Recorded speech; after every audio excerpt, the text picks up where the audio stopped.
We're talking with Andrew Fantucchio of Boston Hockey Now, talking a little Bruins progress report. And of course, Andrew, the big rumors this week come around Pavel Zacha. Elliot Friedman reporting that there's some teams interested here. Vancouver Canucks are ones that we have heard that could have some interest in Zacha, very versatile player. How likely do you think it is that the Bruins trade Pavel Zacha this year? This year, I still say under 50%. But right now, it's close. I would say it's close to zero. I mean, at the moment, it's still early on because, they don't know what they are. And the Bruins, no team is truly out of it. If they're, we get to Thanksgiving and they're hovering around that sort of like midway, middle of the pack or a wild card spot, then yeah, I still think they go. I think this Bruins team knows that they need to sort of have a competitive finish to the year. And you can't do that if you don't have Pavel Zacha on your roster. But if things truly bottom out, then all right, then you're much more likely or inclined to do it. But you have to remember, Zacha still has another year left on his deal after this. They have exactly. They have nothing is forcing them to make the deal. Zacha hasn't said at all that he wants to leave. They view him as I don't want to call him like a cornerstone pillar. He's not up there with McAvoy, Pasternak, Swayman, but he's that kind of tier below. I don't think that it would take a very sizable and convincing offer from the Vancouver Canucks to convince the Bruins to move him. And they know it. And if anything, I would imagine that they would want to leverage other teams into this. Because, yeah. And that could be why he came out. Yeah. Of course, Vancouver wants him, but, Zacha could be a good fit on a lot of different teams. It can bring a lot of different things to, depending what style that team plays. Excuse me. He's a good 200-foot skater. You can reasonably rely on him for 20-ish goals a year. He's smart. He's crafty.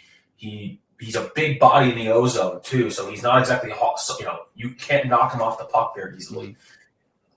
The Bruins, they shouldn't just move him just because there's a rumor out there. They should really make sure they get absolute max value back from Pavel Zacha.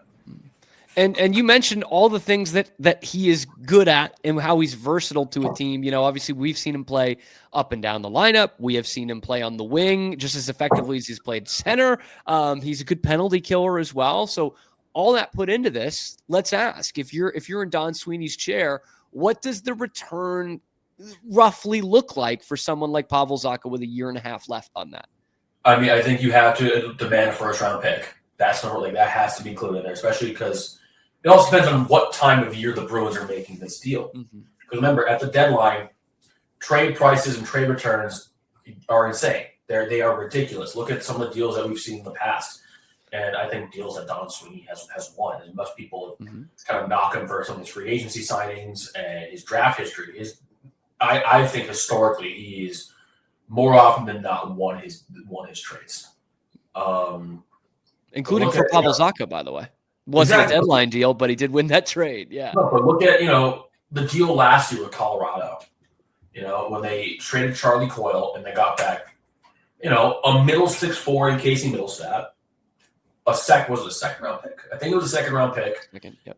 Yep. And they got back Will Zellers, who has become, one of the, I'm not going to say top prospects, but a prospect with a ton of intrigue for the Bruins in their system.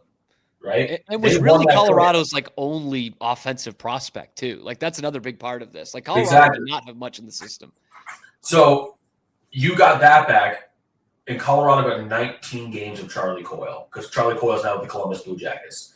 Teams at the deadline will give up stupid amounts of assets if they think it gives them any sniff of winning a cup, which is what you should do. I'm not faulting another GM. But if you're the Bruins, you're sitting there why would I trade Pavel Zacha 12 games into the year where we've shown we can fight, we can hang in with good teams?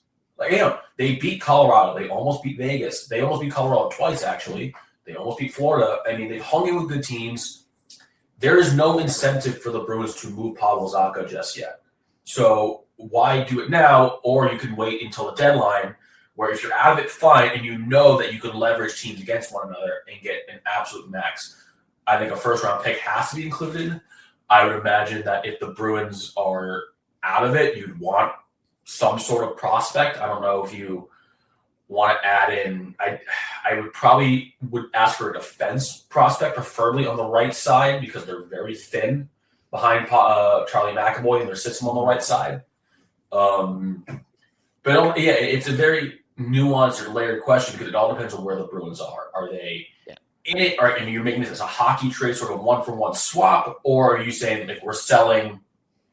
These are the chips we want back in return. Mm.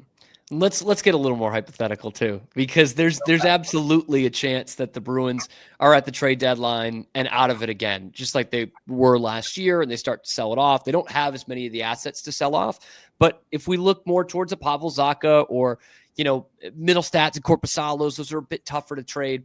When you look at this roster, how many untouchable guys do the Bruins have, and who are they?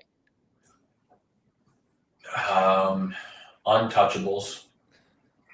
Are we talking on the current roster right now or in the entire organization? Current roster, yeah, good point. Okay, current roster. Right. I want to make sure I don't, because then Hagen's has to be included all that way. Yeah. McAvoy, Pasternak.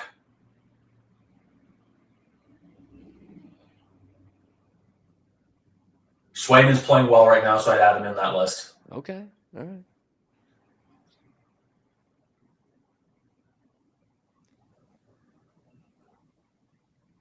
Hampus Lindholm.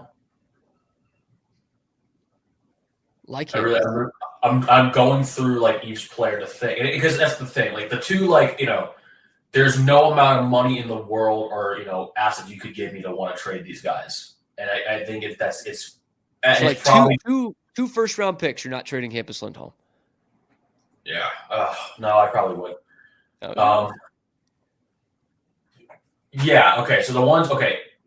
Gun to my head. Yeah, it's probably really only Pasternak and McAvoy. Swayman's like a shade below. Like you'd have to offer me your next 5 first plus 2. You have to be ridiculous to get Swayman. But yeah, I would say Pasternak and McAvoy are just 2 undoubtedly, no matter what, untouchables.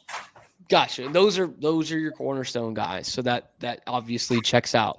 Now McAvoy, I want to talk about real quick before we get you out of here. I'm sympathetic here. He missed the last 32 games of last year. That's a lot to just come back in. We've seen it with Hampus Lindholm too. There's re-aggravations and stuff like that. It hasn't felt like a good start to the year for Charlie McAvoy. Do you contribute that to the injury, having to deal with another new coach? No, I have nothing that I don't see that at all having to do with the injury. McAvoy said this earlier in the year that the only thing that might affect for him was that he might be a little more hesitant to throw a massive hit. Mm-hmm. You can go out of his way to run over a guy, but I haven't seen the injury itself truly affect. No, I would not say the injury is holding him back whatsoever. I think what it is McAvoy's kind of had to do the work of 2 people. Mason Lohrei, again, has struggled defensively, as is a lot of players trying to learn a new system, trying to pick this up. McAvoy, again, to his credit, he's also trying to learn a new system. So there's that. But I think we've learned McAvoy is much better when he doesn't have to be the stay-at-home guy. When he can go out and get involved in the offense and doesn't have to sit back and doesn't have to be the one that's, locking down the D zone. McAvoy's a good defensive defenseman, but his best use is being a fluid 2-way guy.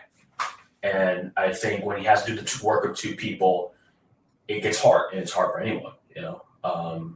I think we've seen Mason Lohrei. I thought early in the year it'd be a good idea to sort of have Lohrei learn through, maybe have Mason Lohrei get his ass kicked a little bit, and go out there and learn through mistakes, play a lot of minutes, play against top guys, and realize, okay, this is what I have to do, and have him next to McAvoy. And I thought that would work, but clearly it hasn't. And I think we figured out maybe the best thing for Mason Lohrei is to have him be a third pairing, second pairing defenseman for right now. I'm not saying that's where he's going to be his whole career, but at the moment, he just does not have the defensive chops to play top pairing minutes, especially when you need Charlie McAvoy to be doing that.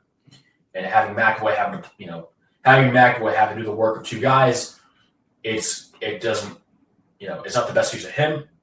So I think you're going to start seeing him a lot more with Nikita Zadorov or Hampus Lindholm going forward.